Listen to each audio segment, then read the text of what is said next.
राष्ट्रपति रामनाथ कोविंद का कार्यकाल 24 जुलाई 2022 को समाप्त हो रहा है। इससे पहले नए राष्ट्रपति का चुनाव किया जाना है। भारत के निर्वाचन आयोग ने 18 जुलाई 2022 को मतदान का ऐलान किया है, जिसके बाद 21 जुलाई 2022 को भारत के अगले राष्ट्रपति के नाम का ऐलान होना है। इस वीडियो में समझते हैं कि भारत में राष्ट्रपति का चुनाव कैसे होता है। राष्ट्रपति के चुनाव का तरीका इंडियन कॉन्स्टिट्यूशन के आर्टिकल 55 में मेंशन किया गया है। राष्ट्रपति देश और सरकार दोनों का प्रमुख होता है और देश का प्रथम नागरिक भी होता है। लेकिन यहाँ ये समझना जरूरी है कि हम और आप राष्ट्रपति के लिए सीधे तौर पर वोट नहीं कर सकते हैं। तो कौन है जो राष्ट्रपति को चुनता है, आइए समझते हैं। सबसे पहले समझिए कि राष्ट्रपति पद के लिए उम्मीदवार कौन हो सकता है। उम्मीदवार भारत का नागरिक होना चाहिए, साथ ही 35 या फिर उससे अधिक उम्र का होना चाहिए। और लोकसभा के एक एमपी बनने के लिए जो एलिजिबिलिटी रिक्वायरमेंट होती है, वही राष्ट्रपति पद के उम्मीदवार की भी एलिजिबिलिटी रिक्वायरमेंट होती है। इसके साथ ही राष्ट्रपति पद के उम्मीदवार के लिए कम से कम 50 इलेक्टर्स ने एक व्यक्ति का नाम प्रस्तावित किया हो, साथ ही 50 अन्य इलेक्टर्स ने इसका समर्थन किया हो, तभी वो राष्ट्रपति पद के लिए चुनाव लड़ सकता है। इसको आसान भाषा में समझें तो एक राष्ट्रपति पद के उम्मीदवार को 50 प्रपोजर्स और 50 सेकेंडर्स की जरूरत होती है। इस नियम को सबसे पहले इलेक्शन कमीशन ने 1974 में इंट्रोड्यूस किया था। कारण ये था कि नॉन सीरियस कैंडिडेट्स भी इस पद के उम्मीदवार बन जाया करते थे, जिसके कारण 1974 में जब प्रपोजर्स और सेकेंडर्स का नियम लाया गया, तब एक पोटेंशियल कैंडिडेट को 10 प्रपोजर्स और 10 सेकेंडर्स की जरूरत होती थी और 2500 रुपए की सिक्योरिटी डिपॉजिट भी अनिवार्य कर दी गई थी। जिसके बाद 1997 में नियम में बदलाव किए गए। 50 प्रपोजर्स और 50 सेकेंडर्स के साथ 15,000 रुपए का सिक्योरिटी डिपॉजिट यहाँ पर मैंडेट किया गया। आमतौर पर इस पद के लिए केवल 2 उम्मीदवार होते हैं, एक सत्ता पक्ष के द्वारा प्रस्तावित और दूसरा विपक्ष द्वारा प्रस्तावित। आइए अब समझते हैं चुनाव की प्रक्रिया। प्रेसिडेंट के चुनाव के लिए वोट का अधिकार इलेक्टोरल कॉलेज के मेंबर्स को होता है। अब सवाल ये कि इलेक्टोरल कॉलेज के मेंबर्स कौन होते हैं।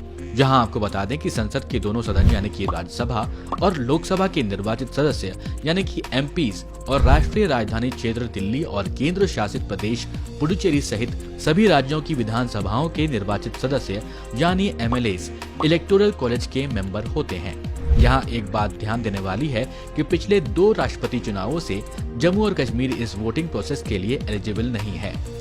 साथ ही विधान परिषद के सदस्य और राज्यसभा के 12 नॉमिनेटेड मेंबर्स प्रेसिडेंट के चुनाव के लिए वोट नहीं कर सकते हैं।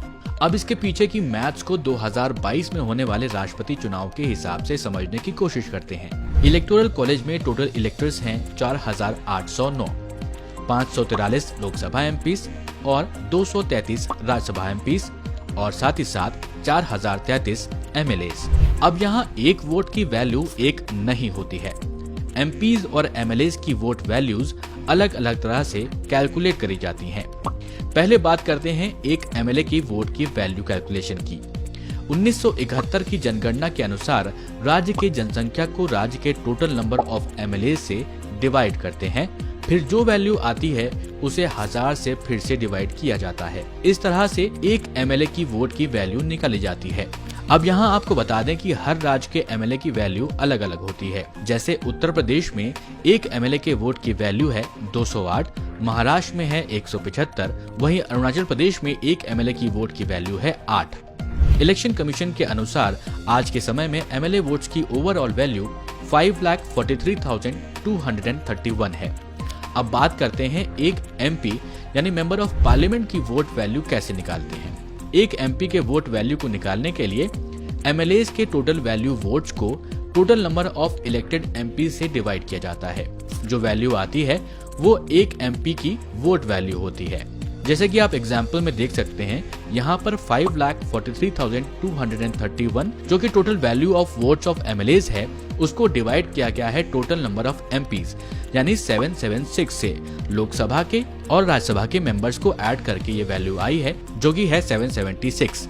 अगर आप total value of votes of MLAs को डिवाइड करेंगे नंबर ऑफ इलेक्टेड एमपीज से तो ये होगी 700।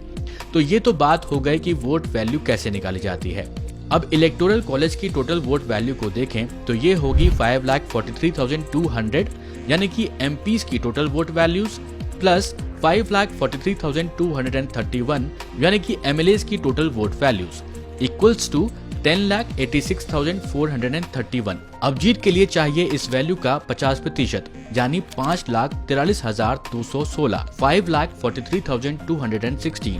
हमारे देश भारत के अगले राष्ट्रपति 25 जुलाई को शपथ लेंगे। सुप्रीम कोर्ट के चीफ जस्टिस इस पद के लिए शपथ दिलाते हैं।